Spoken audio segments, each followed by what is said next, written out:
За өнөөдөр 2025 оны 12 сарын 9-ний өдөр.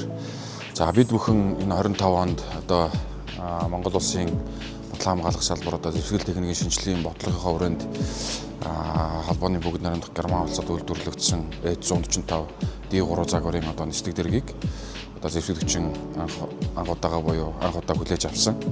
За энэ нислэг дэргийг хүлээж авсан их онцлог байна. Яагаад тэгэхээр одоо түүхэндээ анх удаа барууны төрлийн одоо энэ нислэг дэргийг зэвсгэлэх нэгэндээ хүлээж авч байгаа. За энэнийг хүлээж авснараа бол Монгол улсын зэвсгэгчин агаарын цэргийн одоо агаарын тээврийн одоо чадвар нэмэгдэж байгаа юм онцлог байгаа. За дээр нь энэ 2025 он бол одоо Монгол улсад нисэх хүчин өсч өгсөний одоо түүхт 100 жилийн ой тохиож байгаа. Тэгээ 100 жилийнхаа түүхэнд одоо анх удаага энэ төрлийн нислэг дэргийг аваад зэвсгэл техниктэй хүлээж аваад одоо ингээд цаашлаад бид бүхэн одоо бие бүрэлдэхүүний сургам дадлагжуулах нисгэгч нар болон одоо инженер техникийн бүрэлдэхүүнээ шатаратгаар одоо сургам дадлагжуулж одоо бие дааж үүрэг гүйцэтгэх юм одоо боломжийг бүрдүүлж ажиллаж байгаа. За одоо өнөөдөр ихэд бол эхний 4 нисгчийг бэлдээд эхний 2 нисгч маань одоо Франц нисгчээр дадлаг сургалтаа зохион байгуулад одоо бие дааж нисэх одоо эрхээ буюу type-rating-ийнхаа одоо зөвлөлтийнхаа эрх дадлага нислэгийг хийгээд тухайн агаарын хөлгөөр нислэг үлдэх одоо эрхээ авах юм үйл ажиллагаа өнөөдөр явагдаад дуусж байна. За тэгээд энэ тухайн төрлийн одоо нислэг дэргийг одоо бие даан эзэмшиж одоо үүрэг гүйцэтгэх энэ боломж бол өнөөдрөөс эхлээд бүрдэж эхэлж байгаа гэсэн үг. За мөн бид бүхэн одоо энэ тухайн төрлийн нислэг дэрэг нислэгийн аюулгүй байдлыг хангахад бол цаашдаа анхаарч ажиллах одоо хариуцлагатай үүрэг оногдож байна гэсэн үг. Ингээд одоо өнөөдөр зөөлт нислэгтэй гарсан нисгэгч нартаа цаашдынх нь ажил хөдөлмөрт өндрөөс өндөр амжилтыг хүсээд одоо хөх тэнгэрэн зэлмэг хөөрөлт суултынхаа өргөж тэнцүү байхыг хүсье өрөөе. Сайн бацхан уу 303 дугаар ангийн нислэг эрсээ орлогч хошооч Бат Жаргал. За Монгол Улсын зэвсэгч агаарын цэрэг өнгөрсөн онд H145 D3 нислэг дэргийг зэвсгэлдээ авсан.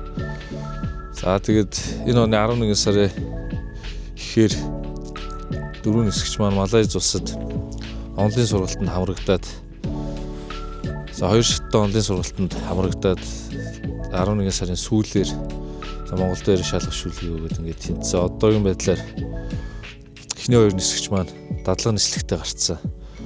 За ингээд гарчуутраа Малахар районд ингээд дадлага нислэг хийгээд явж байна. Yeah, good morning. Nice to meet you. I'm Captain Dennis Hayes. I'm the Airbus helicopter instructor and I do a training on H145D3 for our friend Mongolian Air Force pilots. Today is going well and we did already a couple of flights and they're going well on the training. We adapt with the weather. It's quite cool for me. It's okay. I come from Malaysia, Airbus Helicopter Malaysia. I'm the head of training of all APAC area and I manage several training for 24 countries and something like 300 trainees per year. And today I have a pleasure to train the Mongolian Air Force. It's very nice, very good pilots and the training is going very well. I'm very happy. За өглөөний мэнд хүргэе. Хаан цэргийн камалын цэргийн нисгэлцэн шаарш нисгэгч Ахмад Цолон байна.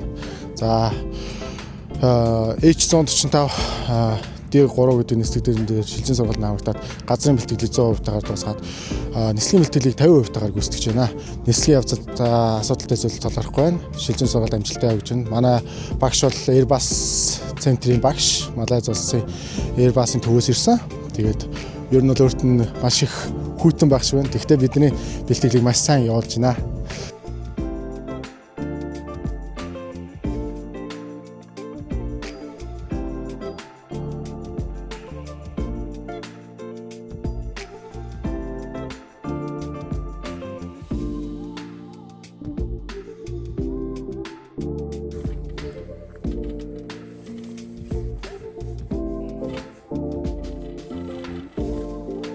Okay.